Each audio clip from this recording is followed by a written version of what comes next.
Nang magtungo si Jinwoo sa school ng kapatid ay maraming mga chicks ang nagka-crush sa poging bida. Nalaman din ng Hunter na maayos naman ang mga grades ni Gina subalit hiling lang ng guro nito na kung sakali ay huwag niyang payagan na maging Hunter din ang kapatid. Sa labas ay nalaman ni Jinwoo na kaklase pala ng kapatid si Han na naging party filler. Sinabi ng bida ang realidad sa pagiging rank A Hunter pero ayaw magpapigil ng dalaga. Giit ng bida na hindi niya naman ito pinipilit tumigil. Nakarating na rin si Hwang Dong-soo sa South Korea na sinalubong ng Chief of Hunters Association para itanong ang pakay nito kina Jinwoo at Jinho. Subalit sinabi na lang ng rank S Hunter na walang makakapigil sa kanya sa nais niyang gawin sa dalawa. Nakipagkita si Jinwoo kina Mr. An at isinama niya rin si Han para manood ng training ng White Tiger Guild. Saka dumating ang rank A Hunter na si Kim Chul na raid leader na nagagalit daw kapag nakakakita ng rank A Hunter. Ang mga kasama ay 5 rank B Hunters at 2 rank C Hunters. Sinabi kay Jinwoo na pabayaan niyang kumilos ang mga baguhan upang matuto. Saka pumasok na silang lahat sa gate patungo sa loob ng may maramdaman na kakaiba ang bida. Dahil ang normal na rank C gate ay naging isang red gate na ilang ulit na mas malakas kaya magpupunta daw agad ang guildmaster ng White Tiger na si Baek Yun-ho. Sa loob nito ay winter tapos naglaho pa ang kanilang exit. Giit ng bida na dahil ito ay isang red gate ay hindi nila makokontak ang mga tao sa labas. Nang biglang may umatake kaya namatay kaagad ang isang kawawang hunter. At ang isang palaso ay nakuha naman ng bida. Nagmula pala ang mga palaso sa mga ice elves na tinarget ang mga pinakamahina sa kanila. Saka nagbanta pa ang mga ito bago umalis. Nagbida-bida si Kim Chul na sundin daw siya para makasurvive sila kaya nais niya daw ng 2 grupo. Sumali sa kanya ang mga naniwalang malakas si Kumag ngunit hindi pinayagan ng isang rank C. Ang babae naman ay piniling sumali kina Jinwoo dahil napansin niyang hindi nakita ni Kim Chul ang mga palaso. Saka naghiwalay ang 2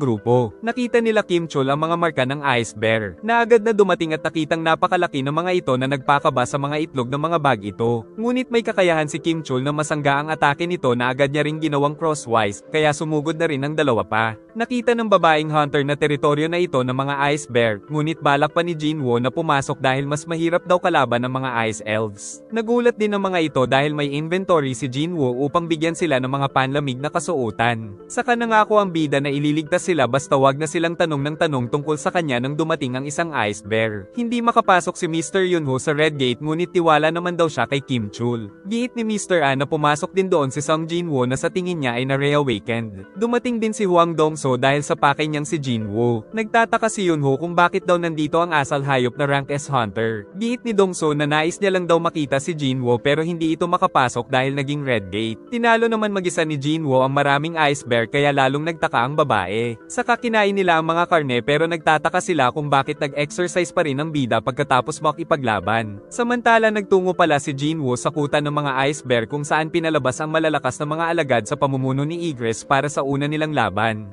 Nagsimulang makipagpatayan ng mga alagad ni Jinwoo sa mga magical beast na nandoon. Saka nalaman na malakas din pala na kumonsumo ng MP ang ability na ito. Kalaunan ay ang boss na lang ang natira kung saan walang kwenta ang kanyang mga alagad kaya nang maubos ang kanyang MP hindi na nabuhay ang mga ito. Ngunit natitira pa si Egress na matapang itong hinarap at agad itong napinsala sa balikat saka ipinakita pa ni Egress ang agwat ng kanyang lakas sa boss ng mga ice bear na ikinamangha ng bida. At kalaunan ay pinutol ang ulo ng halimaw kaya napagtanto ng bida na halos mas malakas talaga ito sa kanya. Samantala pagod na pagod si Kumag at nagsimatayan pa ang mga kasama dahil sa mga ice elves na pinaglalaroan lang sila kaya nabahag ang buntot ni Tanga. Kinuha ni Jinwoo ang mga bangkay ng mga ice bear upang gawing alagad. 3 oras na ang nakalipas kaya naisip ni Dong-soo na baka namatay na si Jinwoo. Ngunit nagalit ito nang mapagtanto kung bakit pinapasok nila si Jinwoo kahit hindi ito kasapi ng guild ni Mr. Baek kaya pinagbuntunan si Mr. An na nagpapasok sa bida. Ngunit pinigilan ito ni Mr. Baek kaya nagtagisan ng mga malalakas na aura ang dalawa hanggang sa tuluyang magsuntukan ang mga ito. Nang makita ni Kim Chul ang mga bangkay ng ice bear ay naisip niyang ang mga ice elves ang pumatay sa mga ito. Samantala pumagitna pala si Mr. Woo na sinabing kung hindi sila nagpigil ay malamang na nawasak na ang kanyang braso. Saka sinabing rank ilang talaga si Jinwoo dahil tinesting niya ito sa ospital kaya hindi ito ang pumatay sa kapatid ni Dong-soo pero hindi ito naniniwala kaya nais niya pa ring patayin si Jinwoo pero dahil hindi makapasok ay umalis na lang siya. Nang makita ni Kim Chul na maayos ang kalagayan ng mga mahihinang hunter ay pinaginitan niya ang mga ito at nais pa silang patayin ngunit pagsugod niya ay pinakain siya ng snow ng bida dahil masyado siyang mainit. Ngunit nandoon na rin pala ang mga ice elves. Kinilala si Jinwoo ng ice elf boss na isang malakas na hunter, na natuwa dahil naiintindihan siya ng bida saka sinabing nais daw siyang kalabanin ng isang tauhan. Ngunit sa isang iglap ay kinuha niya ang ulo nito. Subalit ang boss ay nasa lag ang mabilis niyang atake. Sinabi pa ng boss na alam niyang hindi tao si Jinwoo, kaya naisip ng bida na dahil ito sa kanyang level up system na natanggap. Nais din ng boss na kunin ang mga kasamang hunter kapalit ng kalayaan ni Jinwoo ngunit hindi pumayag ang bida saka pinalabas ang napakaraming mga alagad. Kaya nagsimula na rin ang digmaan ng mga Ice Elf sa mga alagad ni Jinwoo at napatakbo na lang ang mga kasama. Pinuntirya sila ng mga archer ngunit mabilis silang pinagpapatay ng bida. Dahil dito ay sinugod na siya ng boss. Nagpakilala itong si Baruka kaya nagpakilala na rin ang bida. Sa isang iglap ay naglaban ng dalawa at inapakan nito ang dagger ni Jinwoo pero nabawi niya ito at naatake ang kalaban subalit kalaunan ay nasipa siya. Nang may dumating na malaking bulalakaw na tumama kay Baruka mula sa mga mage. Naiinis si Kim Chul kaya sumugod ito sa ating bida na kasabay rin ng pagsugod ni Baruka. Gamit si Igres ay gumawa siya ng alikabok saka nito pinatay si Kim Chul. Tapos ginawa nitong alagad na siya namang nagpakita kay Baruka at umatake ng malaking axe. Saka binigyan ng bida ng pangalang Iron. Gumamit si Iron ng taunt kaya ito ang pinuntirya ni Baruka at hindi siya nito matamaan dahil sa kanyang bilis. Samantala nanunood lang sa malayo ang mga kasama. Giit ni Baruka na magtulong-tulong na sila kaya pinagtulungan nga siya nila Igres at Jinwoo na nagagawa pa ring makasabay sa dalawa. Muling nagtaunt si Iron na inatake ni Baruka ng napakalakas. Saka umatake si Igres at kasunod ay natusok siya ng bida. Nang mapansing naubos na ang mga alaga ng Ice Elf kaya napasugod ito ngunit binato ng bida ng dagger ngunit pinabalik ito gamit ang ability kaya nawasak ang dagger ng Ice Elf. Sa utos ng bida ay kinuha ito ni Iron saka inatake ng mga mage na sumabog ng napakalakas. Ngunit tinapos nito si Iron dahil buhay pa si Baruka. Pero nagdugo siya dahil nandoon na pala ang ating bida. Saka muling binuhay si Iron at pinalo ng malakas si Baruka na naging donut. Subalit ayaw tumigil ni Iron kaya pinagsabihan ng bida. Dahil dito ay lumabas na ang exit pero may balak pang gawin si Jinwoo.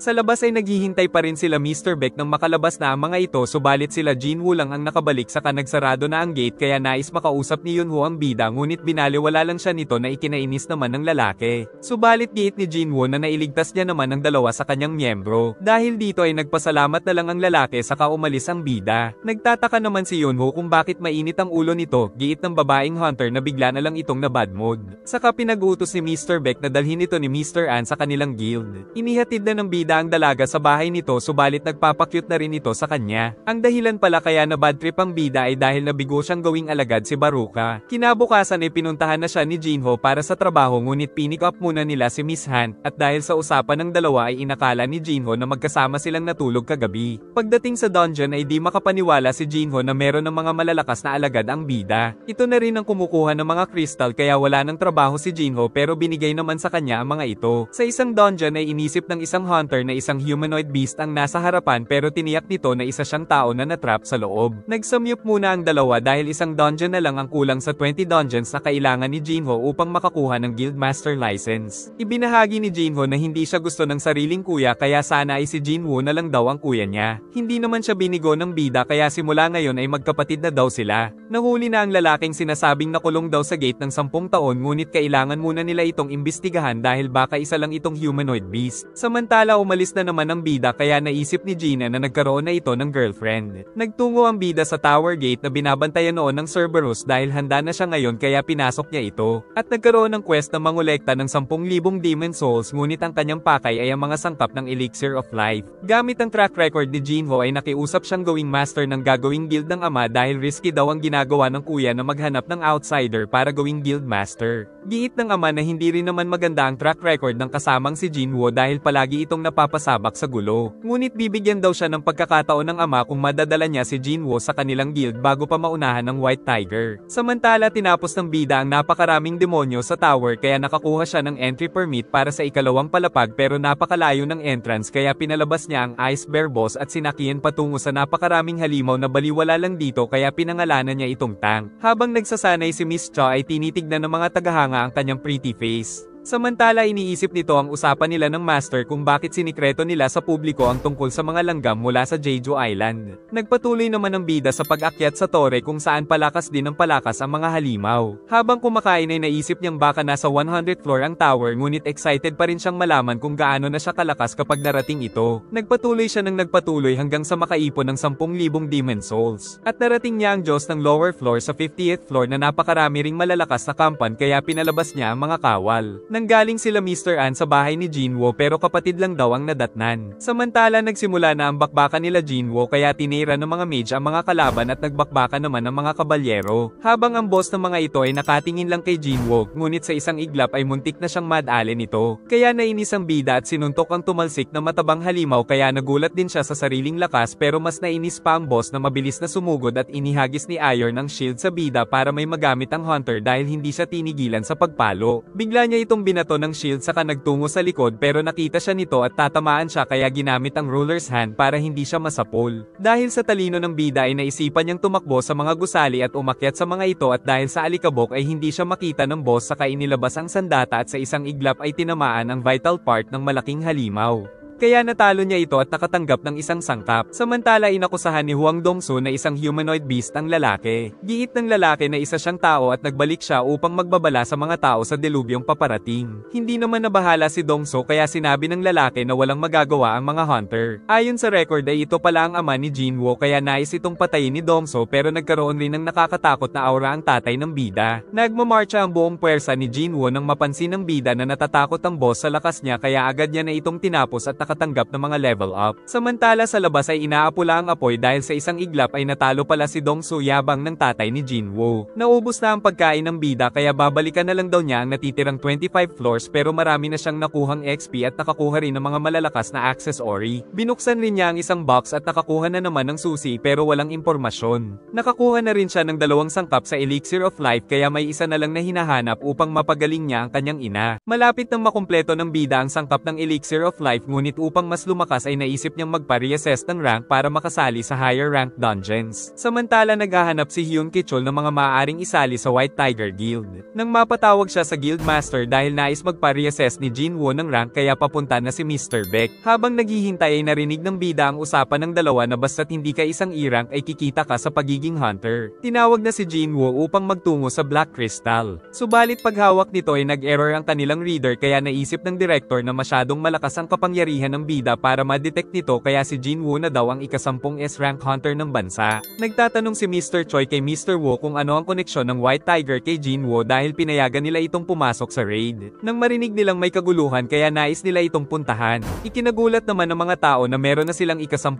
S-rank hunter. Naaga ng mga sikat na sila Choi at Woo ang atensyon ng mga tao. At agad namang napansin ni Choi ang aura ng bida subalit nilagpasan lang siya nito. Nang makita ni Choi na nagtungo din doon si Yunho ay nalaman niyang espesyal nga si Jinwoo. Pagsapit ng gabi ay nangako ang bida sa ina na papagalingin niya ito. At sa labas ay naghihintay si Mr. Woo dahil isang malaking asset daw si Jinwoo kaya nagtungo rin mismo si Chairman Go upang makausap siya. Giit ng chairman na meron pang grace period kaya hindi pa niya magagamit ang rank S hunter status. Kaya sinamantala na ito ni Chairman Go bago pa kumalat na isang S rank hunter si Jinwoo ay niyaya niya na itong sumali na lang sa Hunters Association. Dahil kapag sumali daw si Jinwoo sa isa sa mga top 5 guild ay hindi na magiging balanse ang mga puwersa. Naisip rin ng bida na malaking advantage kung magkakaroon siya ng posisyon sa asosasyon. Sa kabila nito ay tumanggi siya sa magandang alok dahil sa dungeon daw siya nabibilang kaya lumukso ang dugo ni Chairman Go na matagal na panahon niya nang hindi nararamdaman. Pagkaalis ng bida ay nanghihinayang talaga si Chairman Go kaya nagyaya siya ng inuman kay Mr. Woo. Samantala ang bida ay iniisip kung paano pa magpapalakas upang mabuo ang Elixir of Life. 50-50 si Boy Yabang dahil binugbog siya ni Sung Il-wan dahil pinagbantaan niya ang pamilya nito. Dahil natalo si Dongso ay hindi daw alam ng assistant kung magagawa nilang mahuli ang lalaki. At dahil sa ginawa sa kanya ni Sung Il-wan ay nais niyang magkaroon ng artifact upang makabawi. Ang mga artifact ay ang mga pinakamalakas na kagamitan kaya napakamahal ng mga ito na siya ring pinuproblema ni Jinwoo. At dahil hindi pa siya opisyal na S-rank ay naisip niyang mag-apply muna sa mining team sa Hunters Guild. Nang tignan nila Chairman Go at Mr. Woo ang record ng bida ay napahanga sila sa dedikasyon nito. Nang mabalitaan nilang sumali ito sa mining team ng Hunters Guild upang makapasok siya sa high rank dungeon. Sa loob ng dungeon ay nakikipaglaban ng master ng Hunters Guild na mabilis na tinapos ang mga halimaw gamit ang pinakamalakas na apoy, saka inutusan ng mga tanker upang maprotektahan sila at kasama rin nito si Choi Hae na sensitive ang pang-amoy. Lumabas na sila Choi at iniwan ng boss upang makuha ng mining team ang mga kristal. Kung saan napansin siya ni Choi Hae pero agad siyang nagtago. Kalaunan ay sama-samang nagmina ang mining team upang makuha ang mga kayamanan pero nais makita ng bida ang dungeon boss. Niyabangan pa siya ng isang asungot subalit ng titigan ay umurong naman naman ang pototoy. Tapos namangha sila sa lakas na ipinapakita ng bida at ng lunchtime ay nagpaiwan siya dahil nais niyang tignan ng rank A dungeon boss subalit nahuli naman siya ni Chahei na nagbabantay. Nagpalusot ang bida na naligaw daw siya doon. Kaya nagpasya na lang siyang umalis kahit hindi pa nasisilip ang pakay subalit nagtaka si Chahei kung tunay ba siyang hunter dahil mabango daw si Jinwoo. Pagkabalik ng mining team ay naiinggit ang mga kasama dahil nalaman nilang nakausap ni Jinwoo si Chahei.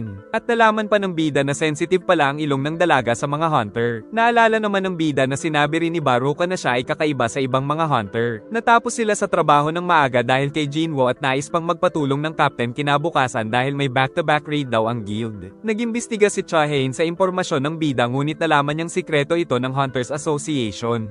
At bago matulog ay hindi niya makalimutan ang amoy ni Jinwoo. Kinabukasan ay nagmina ulit ng nagmina ang bida. Habang kumakain ng lunch ay lumapit si Captain Sun Ki-hoon dahil kulang daw sila ng tagabuhat ng mga bagahe. Agad namang sumali si Jinwoo upang makapasok sa high rank dungeon pero nag-alala ang mga kasama. Pumasok na ang raid team sa dungeon kasama ang bida na tagabuhat ng mga gamit. At sinabi pa ng babae na huwag siyang kakabahan dahil malakas ang mga kasama nila. Sa kanilang paglalakad ay sinugod sila ng mga lobo na walang hirap na tinalo ng bawat isa gamit ang kanya-kanya mga ability ngunit nagtataka sila dahil mga low rank beast ang mga ito. Nang makita nila ang color kaya nalamang mga alaga pala ito ng mga high orc, kung saan inihagis sa kanila ang isang sibat na naramdaman ng captain na napakalakas ng puwersa. Winasak din ng mga ito ang isa pang shield at tumalon patungo sa mga damage dealer ngunit pinatalsik ng mage kaso hindi ito nasaktan dahil sa malakas na magic resistance. Sinubukan ng isang hunter na pigilan ng orc saka nagpalabas ang mage ng taong apoy upang labanan ito. Sunod naman ay nilabanan ito ng kanilang brawler subalit tinakal siya sa pader kaya tinulungan siya ng isang mage saka tinusok ng captain ng high orc subalit alam nilang di nila kakayaning makasurvive dahil naputol pa ang braso ng isa. Pinigilan naman ng dalagang hunter ang orc habang pinapagaling ang braso ng kasama. Ngunit tatapusin na sila ng halimaw nang biglang sakalin ito ni Jinwoo hanggang sa matanggal ang ulo nito at ang iba pang mga halimaw ay sinasaktan ng bida ng palihim upang matalo ng mga kasamang hunter ang mga ito gamit ang kanilang lakas dahilan para maubos nila ang mga kalaban. Subalit nagtataka ang mga kasama kung ano ang nangyari. Pero alam ng magic caster na si Jinwoo ang may kagagawan nito. Nagdesisyon naman ng captain na hindi nila kakayanin ang dungeon na ito. Subalit nagbago ang kulay ng barrier kaya kailangan nila ng oras para mapabalik ito sa dati. Kaso nasaktan ng isang kasama sa cursed magic dahil kagagawan pala ito ng mga high orc. At lumapit ang kapitan ng mga ito upang anyayahan silang magtungo sa palasyo kung hindi ay papatayin na sila doon kaya pumayag na lang si Sun Ki-hoon. Ngunit sinabi ng mga ito kay Jinwoo na aatake sila agad pag nakita ang boss kaya tumakbo na daw si Jinwoo upang makahingi ng tulong sa labas. Naisip ni Jinwoo na kabaliktaran ito ng nangyari sa Double Dungeon dahil lahat sila noon ay nais mabuhay. Hinahanap ni Miss Cha si Jinwoo nang sabihin ng minerong captain na pumasok si Jinwoo sa dungeon bilang katulong. Samantala pumasok na sila sa kuta ng mga high orc at nakita ang dungeon boss. Nagtataka si Miss Cha kung bakit pinayagang pumasok si Jinwoo kahit isa lang itong E-rank hunter kaya balak niyang pumasok at binigyan ng pickaxe dahil wala nang ibang sandata doon. Samantala sa loob ay hindi na iniisip ng grupo na makakalabas pa sila ng dungeon dahil sa lakas ng mga high orc. Nakaramdam sila ng labis na intimidasyon sa pinuno ng mga high orc saka sinabing papatayin daw sila ng isa-isa para sa kanilang kasiyahan ngunit napansin din ito si Jinwoo. Nagbigay na ng hudyat si Ki-hoon subalit hindi na makakilos ang mga kasama sa takot kaya siya na lang ang sumugod ngunit matindi ang depensa ng dungeon boss. Saka ginamit nito ang gravity upang mabalibag ng maraming beses ang kawawang captain habang walang magawa ang mga kasama kaya iniligtas na lang ito ni Jinwoo. Aatake rin sana ang isang high orc kaya pinigilan ng bida at inihagis sa itaas. Dahil dito ay naglabas ng nakakatakot na aura ang boss subalit kumpiyansa pa rin ang bida saka pinalabas ang napakarami niyang mga alagad.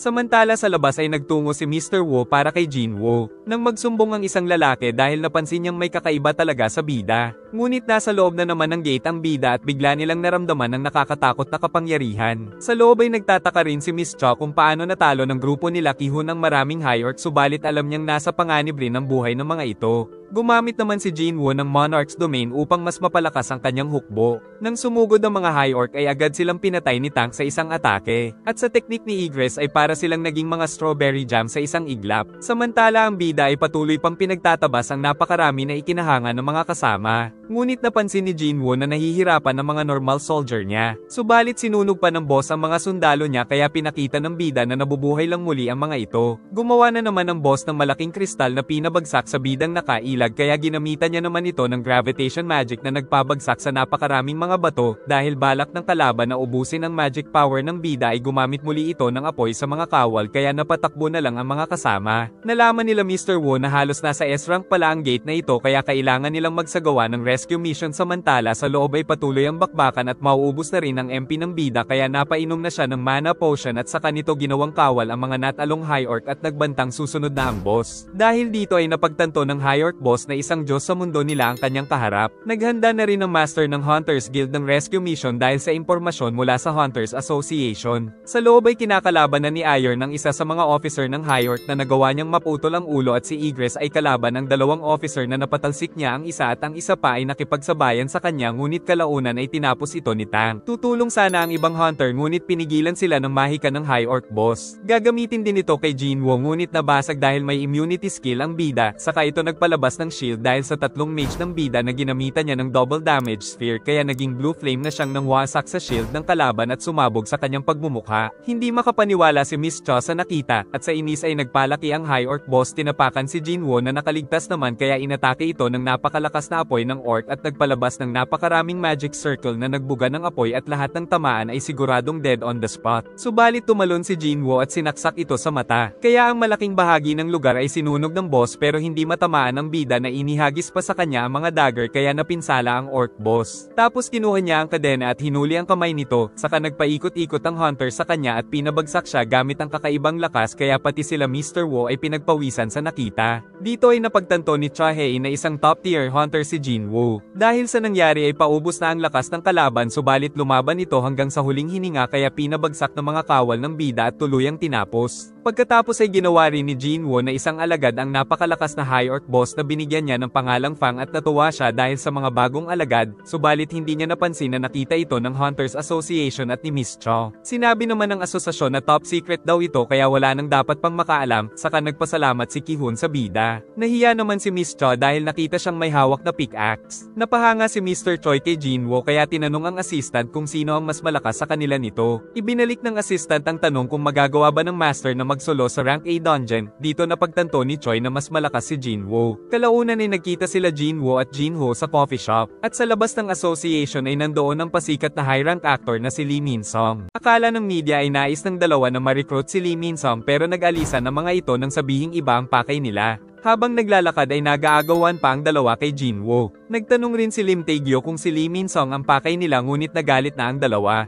Sikat talaga si Lee Min-sung ngunit ang hidden agenda nito ay papalipasin muna niya ang mga sariling iskandalo bago siya muling bumalik sa showbiz. Hindi pinapayagang pumasok si Jinwoo dahil akala nila ay mas importante si Lee Min-sung kaya ang chairman na mismo ang nagpapasok sa bida at napahiya si Min-sung dahil hindi rin siya pinapasok ng chief kahit tingin niya sa sarili ay isa siyang VIP. Pagpasok ay ipinakita ng bida ang kakayahan para sa evaluation na ikinagulat ng mga S-rank hunter dahil napakalakas nito. Pagkakuha niya ng bagong hunter license ay naisip na makakapag-buy and sell na siya upang makabili ng magagandang mga gear upang matalo ang Demon Castle. Sinalubong din siya ng dalawang guild master subalit hindi niya pinansin ang mga ito ngunit sa labas ay napakaraming paparazzi na ikinagulat ni Miss Han dahil nasa TV ang kuya ni Gina bilang ika-10 S-rank hunter at napanood din ito ni Juhee pati ni Chae-in. Dahil sa dami ng mga reporter ay nais siyang tulungang makauwi nila Baek ngunit tumalon lang ang bida ng napakalayo upang makaalis na ikinagulat ni Mr. Baek dahil mas lumakas pa si Jinwoo. Naghahanap ang bida ng fire resistant gear subalit napakamahal kaya nagbiro ang seller na ibibigay na lang ito kung mababasag niya ang salamin na muntik nang gawin ng bida. Ngunit nang matuklasan na napakamahal pala ng dagger na nabili niya sa shop ay nagkaroon na siya ng sapat na salapi. Nag-iisip pa rin si Mr. Baek kung ba't mas lumakas pa ang bida kaya naisip niyang baka nagle-level up pa ito.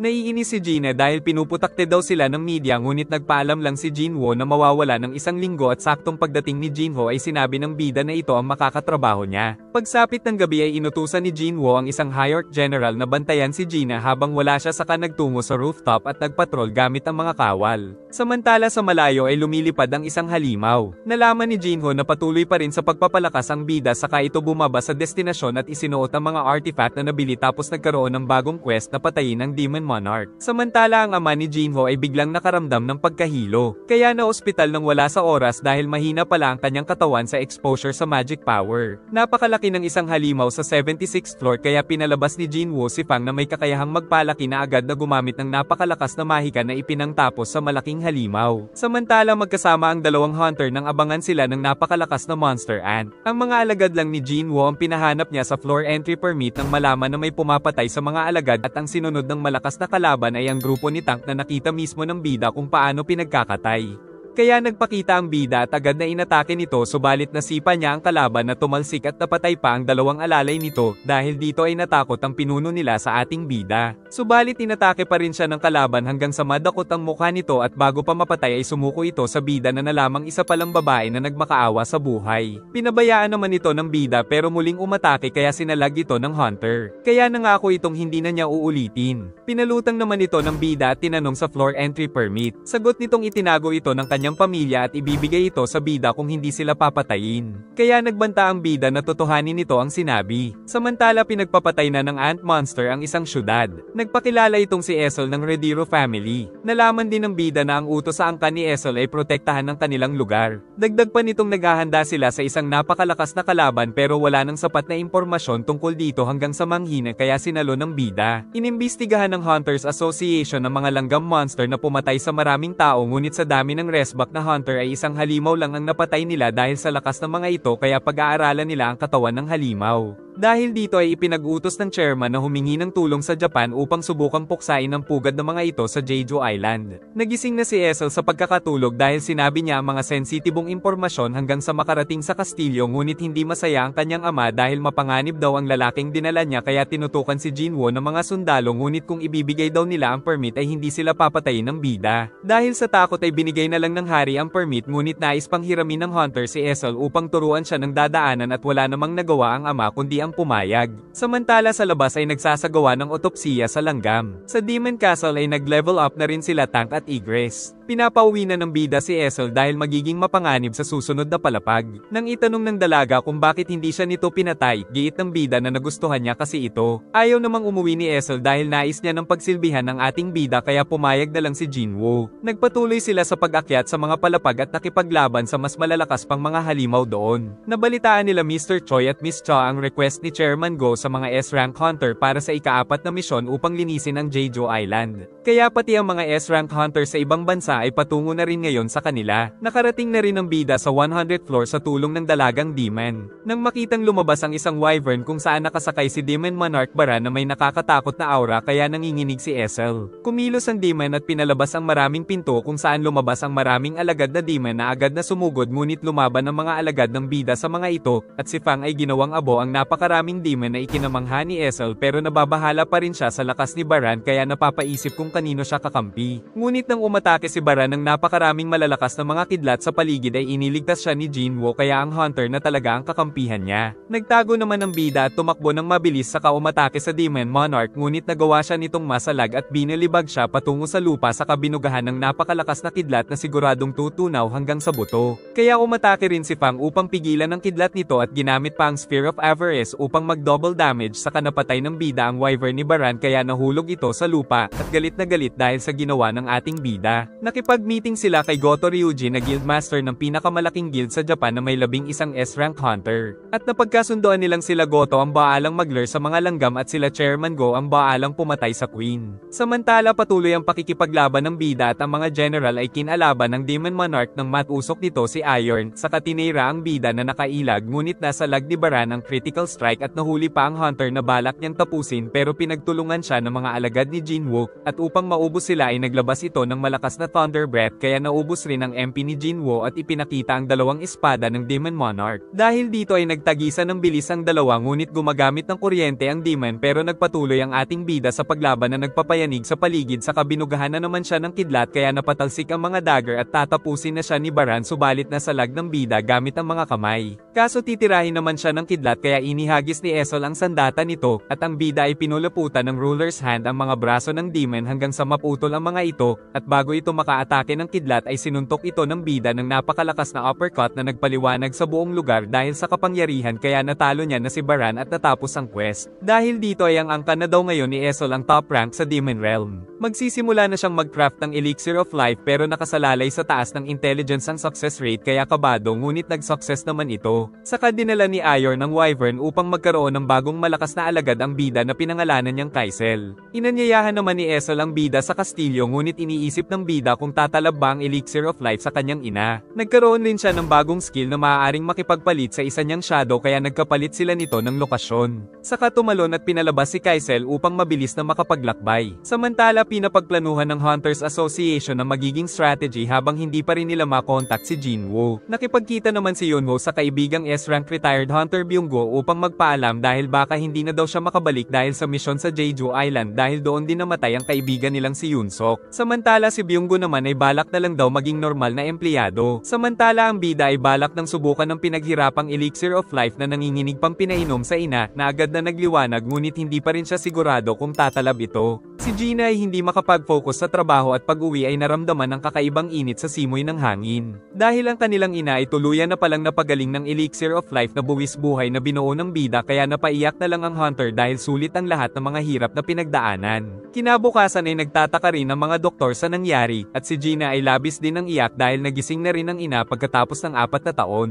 Pinaliwanag ni Chairman Go ang strategy na ang mga S-rank Hunter ang haharap sa misyon sa Jeju Island at ang mga A-rank pababa ay mangangalaga sa proteksyon ng mga tao. Pag-uwi sa bahay ay napakadugyot ng mesa dahil kay Gina. Masaya ang bida sa kinalabasan ng pagsisikap pero kinakabahan siya kung merong kapalit ang paggamit ng Elixir of Life. Natuwa sila Chairman Go dahil nagpunta rin si Thomas Andre na National Authority Hunter ng Amerika pero palaisipan kung nais talaga nitong tumulong. Nakausap na rin ito si Jinwoo tungkol sa Jeju Island mission nang maramdaman ng power surge dahil nagsasanay ang mga S-rank Hunter sa gymnasium kung saan kasparing ni Yunho si Dongwook na master ng Fame Guild. Giit ni Mr. Choi na nagpipigil lang si Yunho ng lakas nito. Nandoon din ang Knights Guild saka dumating ang Draw Sword Guild na puro S-rank Hunter ang mga miyembro. At napansin naman ng mga ito ang kakaibang aura ng ating bida. Tapos nadismaya daw ang mga ito sa dalawang naglalaban. Saka lumapit ang Knights Guild na i-rank Hunter lang ang master kaya minaliit ng mga Japanese at nagkaroon pa ng konting diskusyon. Kaya nagpa siya silang magkaroon ng munting 5 versus 5 friendly match bilang warm-up para sa kanilang mapanganib na misyon. Na-excite din ang bida na mapanood ang laban ng mga kapwa S-rank saka nagpalaki si Dongwook. Nagkahamunan ng kanilang mga lakas sila Dongwook at Kenzo kaya nagsuntukan ng napakabilis ang dalawa. Si Taegyo ay hinahabol ni Hoshino ngunit nakaatake ng long range attack at si Kenzo ay muntik ng matapakan ni Dongwook. Si Kumamoto naman ay natakot sa atake ni Yunho. Ngunit nag-transform pa si Yunho para subukan ito kaso tumatakbo lang sa kanya ang lalaki. Kalaunan ay natalo ni Kenzo si Dongwook. Si Taegyo ay natalo rin ni Hoshino habang hindi matamaan ni Yunho si Kumamoto. Tapos hinarang siya nila Kenzo at Hoshino. Habang si Cha ay pinapaulanan ng atake si Kanae hanggang sa manalo at nais niyang tulungan si Yunho ngunit dahil sa instinct ay pinulbos niya ang mukha ni Kumamoto kaya nainis ito at umatake rin ng napakabilis saka sinuntok ang sahig at tatapusin si Miss Cha na ipinagtanggol ng bida dahil hindi na makontrol ni Kumamoto ang sarili. Kaya napatanong si Ryuji kung mage ba talaga si Jinwoo. Lumapit ang assistant dahil nag-request si Ryuji ng match kay Jinwoo. Pumayag naman ang bida basta ibigay daw ni Ryuji ang buong lakas nito. Nag-iisip ang mga kasamang S-rank kung pipigilan ba nila si Jinwoo pero nais rin nilang makita ang kakayahan nito nang biglang suntukin ni Goto ngunit nakailag. Kaya pinagsusuntok niya muli ang bida pero nakangiti pa ito na ikinainis ni Ryuji habang namamangha ang ibang S-rank kay Jinwoo. Kahit anong gawin ay hindi talaga matamaan ni Ryuji ang bida kaya sa inis ay balak niya na itong patayin kaya nasugat ang pisngi at nagkaroon ng malakas na impact. Subalit nahawakan pa ng bida ang kamay nito kaya panalo na dapat si Jinwoo pero ayaw pa nilang tumigil kaya inilabas ang mga kapangyarihan na ikinabahala ng mga kasama. At bago pa magpatayan ng dalawa ay may pumagit ng yelo saka pinigilan silang dalawa. Saka nilagyan pala ni Jinwoo ang mga ito ng mga shadow soldier sa mga anino. Pagkaalis ng ibang mga guild ay nais daw makausap ng bida ang chairman. Samantala ni-report ni Ryuji sa Vice Master na si Sugimoto ang tungkol kay Jinwoo. Nalaman din ng mga hunter na hindi sumali si Jinwoo sa raid ngunit may 15 na silang S-rank hunter kaya sisiguruhin nilang matatapos ang misyon. Samantala ang bida ay umuwi na lang sa pamilya dahil matagal silang hindi nakapag-bonding. Nagsimula nung magkainan ng mga mga langgam dahil sa kawalan ng pagkain ngunit umaasa ang Queen na ililigtas sila ng Ant King, nakakapisa pa lang ay nag-transform na kaagad na isang high-rank magical beast na sumigaw at naglabas ng nakakatakot na magic power. Nabalita ang mabilis na pag-evolve ng mga langgam na ngayon ay meron ng mga pakpak, nagpa siya din na sumali si Juhi sa Sentry Team kasama si Mr. Song. At si Chairman ay nananalangin sa tagumpay ng misyon. Kinabukasan ay pinalibutan na ng Sentry Team ang isla para sa seguridad ng bansa.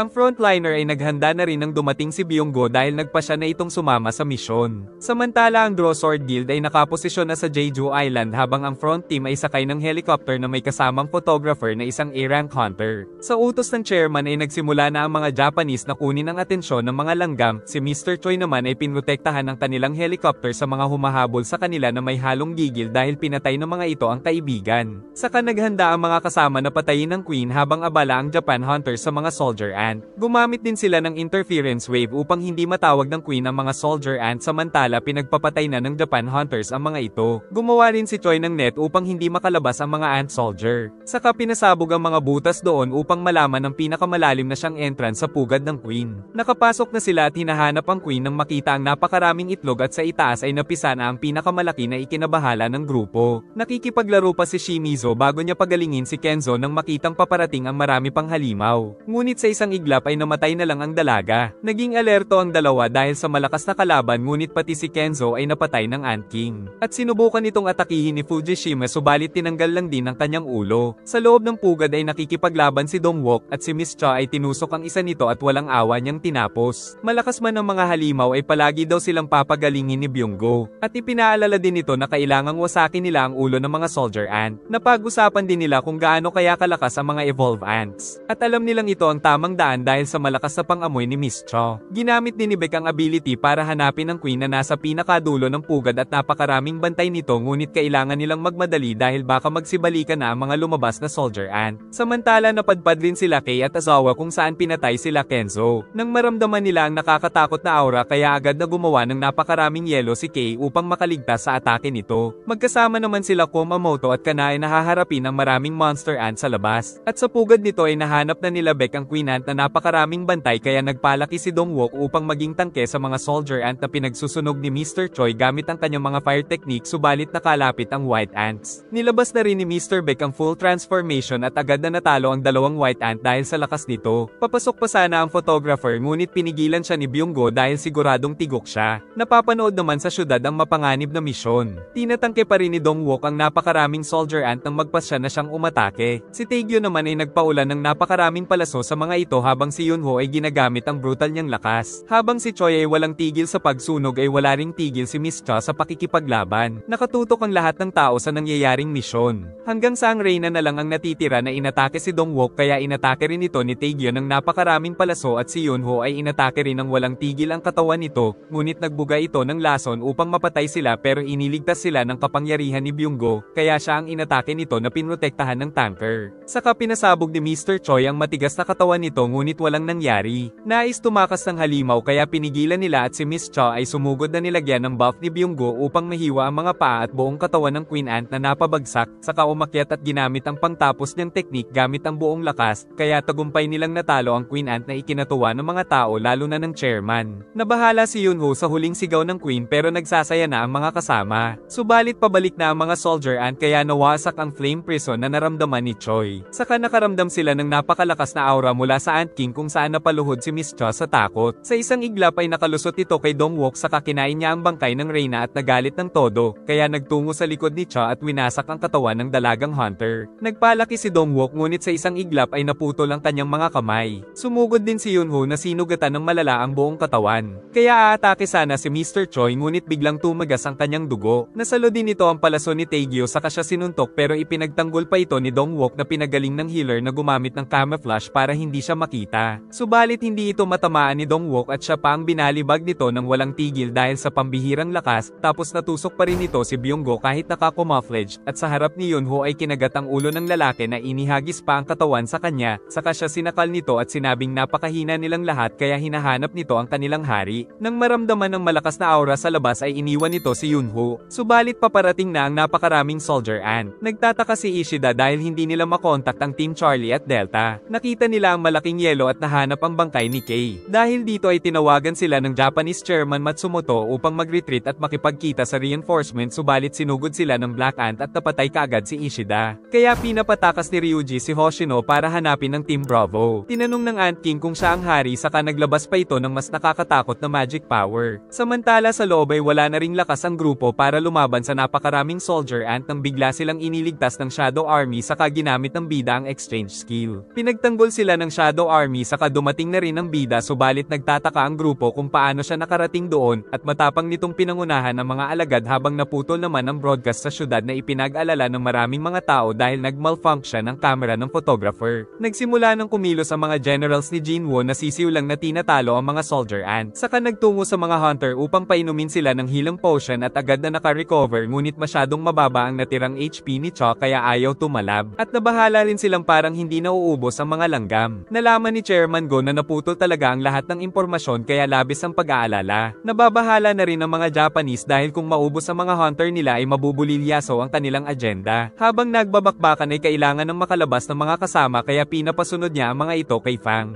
Nang biglang natakot ang napakaraming mga langgam dahil nandoon na pala ang Ant King kaya naisip ni Yunho na napatay nito si Goto. Galit na ang Black Ant dahil hindi niya mahanap ang pinakamalakas na kalaban. Matapang naman itong hinarap ng bida at naglabas din ng nakakatakot na aura subalit natatakot pa rin ang mga kasama para sa kanyang buhay. Naayos na rin sa wakas ang camera na agad namang binroadcast ng media kaya nakita ng lahat na nandoon si Jinwoo na ikinatuwa ng chairman. Sinuntok nito ang bida ng napakalakas kaya naisip ng mga kasama na patay na si Jinwoo, subalit nagulat silang nakaligtas ito, saka ginamit ang ruler's hand at inuppercut ang Ant King at muli pang sinuntok na nagpayanig dito kaya nagtaka sila Dongwook kung mage ba talaga ang bida. Umatake ito na nasa lag ni Jinwoo, saka ito nakipagumbaga ng malalakas na mga suntok kaya ang photographer ay nauubos ang lakas sa impact ng mga magical power. Hanggang sa sinikmuraan ito ng bida at napatalsik na unang beses nangyari sa Ant King kaya napatanong kung sino ang kaharap at sa muling pagsugod ay nagtama ang kanilang kamao, ngunit nasuntok na naman siya sa pagmumukha. Kaya gumamit ito ng matalas na dilang may lason kaya hindi makagalaw at tuluyan ng tinapos ng kalaban. Nagsisisi ang Japan chairman dahil namatay ang marami nilang S-rank. Nais niyang iligtas ang tatlong natitira nilang S-rank hunter upang maghintay sa second assault team bago muling umatake. Subalit alam ni Hoshino na wala silang pag-asa kaya nainis sa kanya si Kanae porket hindi pa nito nakikita ang Ant King. Nasalag pa rin ng bida ang halimaw at sinikmuraan nito na tumalsik ng malayo. Nagtaka sila Yunho kung paano nakakilo si Jinwoo dahil hindi nila alam na may immunity ang bida. Pero kailangan niya ng magmadali dahil mamamatay na si Miss Cho kaya sinugod niya ito at sinipa ngunit nakatakas sa kanya. At sa kasamaang palad ay nag-transform pa ang Ant King na mas lumakas kaya inilabas ng bida ang Demon Monarch's dagger. Saka sinugod ito ngunit magkasing lakas sila kaya ibinigay ng bida ang lahat ng makakaya sa matinding halimaw na gumamit pa ng maraming yelo na pinagpuputol lang ng bida. Sa kanilang labanan ay gumuho rin ang lupa ngunit sinugod pa rin siya ng halimaw at naglaban doon ng napakabilis. Saka nagningning ang mga mata at sa napakatinding labanan ay mga liwanag na lang ng mga mata ang nakikita na ikinamangha ni Yunho dahil hindi akalain na ganito kalakas si Jinwoo na binato ang mga dagger sa halimaw saka pinagsusuntok ang katawan nito. Pagbalik ng dagger ay pinutol ang braso at gamit ang buong lakas ay kinawawa niya ang Ant King subalit nakapalag pa rin ito at naghanda itong tapusin siya na muntik na ang mata pero sa isang iglap ay nag-level ang fatal strike sa mutilation at pinaghihiwa ang kinatatakutang halimaw at muli pa itong pinuruhan ng atake sa buong katawan kaya nag-regenerate ito at gumawa ng ice shield saka tumakbo pero hinabol siya ng galit na bida na tuluyang pinaghihiwa ng napakalalakas na atake hanggang sa bumagsak ito. Dahil sa inis ay inutusan nito ang mga soldier ant subalit pinalakas ni Jinwoo ang mga alagad kaya nagsagupaan ang mga ito at kinatay ng walang awa ang mga soldier ant ng halimaw. Hindi nito matanggap na may mas malakas sa kanya at nais pang tumakas subalit nahuli ito ng ruler's hand ng bida subalit sa kabila nito ay nagtangka pa ring tumakas kaya inilabas ng bida ang kanyang mga dagger at walang awang pinudpod ang katawan nito hanggang sa matalo, dahilan para matakot sa kanya ang mga soldier ant. Subalit nanganganib na ang buhay ni Cha Hae-in kaya pinainom ito ng elixir of life pero ayaw rin umepekto kaya nag-iisip siya ng ibang paraan. Pinapatay ni Jinwoo ang camera kung ayaw niyang masaktan. Saka dinala ni Fang si Byung-go at ginawa itong Shadow Army ng bida. Ayaw nang bumalik ni Hoshino kaya sinabi ng Vice Master na patay na ang Ant King. Narinig daw ng bida na nais magpagamit ni Byung-go upang matulungan si Miss Cha na agad naman itong pinagaling ang buong katawan. Ngunit nakiusap si Yunho na wag na nitong gamitin sa labanan si Byung-go kaya pinakawalan na ito ng bida bilang respeto sa kaibigan nito. Hindi makapaniwala ang Japan chairman na halos mga S-rank hunter lang nila ang namatay kaya hindi na nila magagawa ang sikretong plano. Samantala sumusugod at nagwawala na ang lahat ng mga ant soldier dahil sa pagkamatay ng Queen at King Ant kaya mabilis rin na nagtungo sa helicopter sila Yunho ngunit si Jinwoo Jinwoo ay nagpaiwan daw para tapusin ang mga ant soldier at napakaraming itlog. Inilabas din nito ang espada ni Bara na naglalabas ng kidlat na tumapos sa maraming halimaw. Saka pinagpapatay ng kanyang mga generals ang mga kalaban hanggang sa maging level 100 na rin ang bida. Sinubukan niyang gawing alagad ang king na akala niya ay pumalpak, subalit nagliwanag ng asol at lumabas ang pinakamalakas niyang general na ant king na nakakapagsalita dahil sa taas ng rank, at pinangalanan niya itong Bero. Nakarating na rin ang mga ant soldier sa bansa na pinrotektahan naman ng sentry team.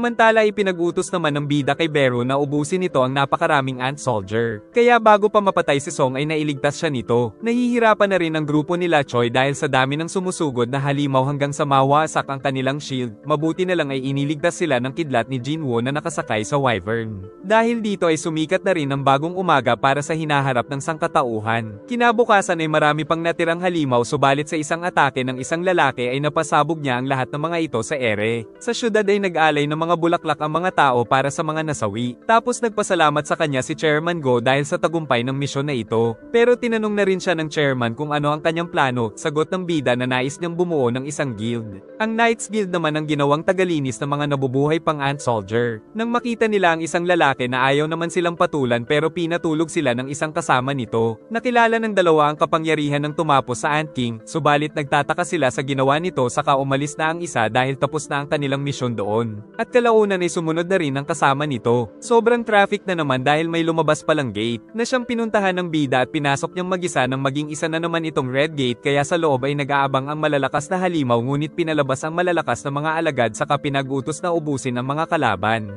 Naisip ni Chahei na kailangan niya pang magpalakas upang maging kasing galing ni Jinwoo. Samantala patuloy na tinatapos ng bida ang mga walang laban na monster sa loob ng gate hanggang sa maubos ang mga ito. Pagkatapos ay naglakad siya sa gitna ng mga alagad at naisip kung sino ang susunod. Nag-enjoy ka ba? Mag-like and subscribe at pindutin ang bell para updated ka sa susunod na upload. Sana ay nagustuhan nyo at mag-like and subscribe ka na rin para muha-muha chup chup.